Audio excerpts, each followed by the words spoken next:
கர்மாதிபதி அப்படின்னு சொல்லக்கூடிய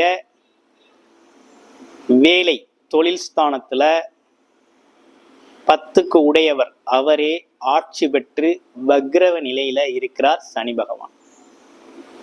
அடுத்து பாருங்க, 11ஆம் இடத்துல மீன ராசியில ராகு பகவான் இருக்கிறார்.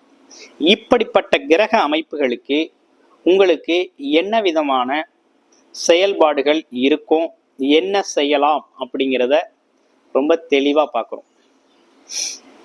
இப்ப ராசிநாதன் சொல்லக்கூடிய சுக்கிரன் 4ஆம் இடத்துல சூரியன் கூட அமர்ந்து இருக்கக்கூடிய ஒரு நல்ல அமைப்பு இருக்குது. அப்ப குடும்பம், வேலை சார்ந்த விஷயத்துக்கு முக்கியத்துவம் கொடுக்க போறீங்க. வீடு கட்ட தாராளமாக தொடங்கலாம். வண்டி வாகனங்களை வாங்கிக்கலாம். வீடு ஆல்ட்ரேட்